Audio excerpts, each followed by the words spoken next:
কিছুক্ষণের মধ্যে বরিশালের ৩০ গোডাউনে সাগরদী খালের দুই পাশে বৃক্ষরোপণ কর্মসূচির উদ্বোধন করবেন প্রধানমন্ত্রী তারেক রহমান। সেখানে আছেন আমাদের সহকর্মী ফারুক বাবু, যুক্ত হচ্ছি তার সঙ্গে। বাবু, সাগরদী খালের দুই পাশে কতগুলো গাছ লাগানো হবে আর প্রধানমন্ত্রীর কি কি কর্মসূচি রয়েছে, বিস্তারিত জানান। জেসিকা, আপনি জানেন যে আজকে সারাদিনের কর্মসূচি নিয়ে ইতিমধ্যে প্রধানমন্ত্রী তারেক রহমান তিনি সকাল 10টায় গৌর নদীতে এসেছেন এবং সেখানে তিনি বৃক্ষরোপণ করেছেন। সেই সাথে সাথে আসলে আমাকে জানিয়ে রাখি যে তিনি পরবর্তীতে যে বিএনপি সরকারের যে প্রতিশ্রুতি ছিল সেই প্রতিশ্রুতি অনুযায়ী যে ফ্যামিলি কার্ড, সেই ফ্যামিলি কার্ড তিনি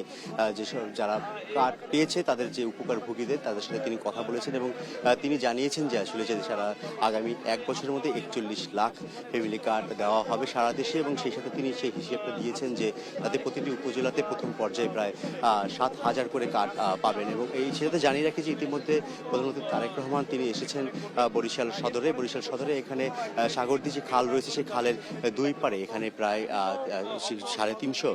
বৃক্ষরোপণ করা হবে। আমরা এখানে বরিশালের ঐতিহ্যবাহী যে নারকেল গাছ এবং আমড়া গাছ সেই চারাগুলো এখানে তিনি লাগাবেন এবং তার রক্ষণাবেক্ষণের জন্য এখানে তিনি নির্দেশনা দিয়েছেন। এবং সেই সাথে আসলে জানিয়ে রাখি যে আসলে যে তিনি আজ গৌর নদীতে এই ফ্যামিলি কার্ড প্রোগ্রাম আগে যে বৃক্ষরোপণ কর্মসূচি ছিল সেখানে তিনি বলেছেন যে দেশের নাগরিকদের কি দেশের পরিচ্ছন্নতা থেকে শুরু করে দেশের পরিবেশ রক্ষার বিষয়ে কাজ করতে হবে। তার কারণ হচ্ছে অন্য দেশ থেকে কেউ এসে এই দেশের পরিবেশ ঠিক করে দিবে না এবং পরিবেশের যে প্রতিকূলতার মধ্যে থেকে আমরা এখন যে পার করছি সেই পার যেন নিজেদেরকে যে সংশোধন হয়ে এবং নিজেদেরকে সেখান থেকে উদ্ধার হয়ে আসার বিষয়ে প্রধানমন্ত্রী তারেক রহমান তিনি সবাইকে জানিয়েছেন এবং সেই সাথে তিনি বলেছেন যে এই দেশে ধর্ম জাতি সবকিছু ভুলে সবাই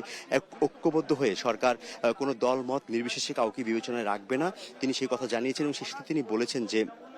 সবাইকে ঐক্যবদ্ধভাবে এই দেশের পরিচ্ছন্নতা থেকে শুরু করে দেশের পরিবেশ রক্ষার সকল বিষয়ে এবং দেশের যে জলবায়ু যে পরিবর্তনের যে সমস্যাগুলো রয়েছে সেখান থেকে গাছ রক্ষা করার বিষয় নিয়ে তিনি বরিশাল এখানে এসে বৃক্ষরোপণ কর্মসূচিতে এসে তিনি জাতির উদ্দেশ্যে এই কথা বলেছেন। এবং সেই সাথে জানিয়ে রাখি আসলে প্রধানমন্ত্রী ইতিমধ্যে গৌর নদীর সারিকাল যে ইউনিয়ন রয়েছে সেই ইউনিয়নের নবনির্মিত যে খাল খনন করা হয়েছে সেখানে প্রায় 2,500 বৃক্ষরোপণ করেছে এবং যেহেতু হচ্ছে যে বরিশালের ঐতিহ্য নারকেল গাছ এবং আমরা এবং সেই জন্য তিনি সেখানে সেই গাছ সহ নিম গাছ এবং বেশ কিছু প্রজাতির গাছ তিনি বৃক্ষরোপণ করেছেন এবং তিনি বলেছেন যে এই বৃক্ষ এই দেশের মানুষই যদি ফল হয় সেই ফল দেশের মানুষই খাবে, সেই ফুলের সৌন্দর্য দেশের মানুষই ভোগ করবে, অন্য কেউ করবে না। তো এই গাছগুলোকে সংরক্ষণের পাশাপাশি সেই গাছ পরিচর্যা এবং গাছ বড় হওয়ার জন্য এবং গাছ না কাটার দিকে তিনি সকলকে অবগত করেছেন এবং সেই বিষয়ে তিনি আহ্বান জানিয়েছেন এবং সেই সাথে আসলে নিজেদের পরিবেশ নিজেদের রক্ষা এবং দেশের যে সৌন্দর্য এবং সেই দেশের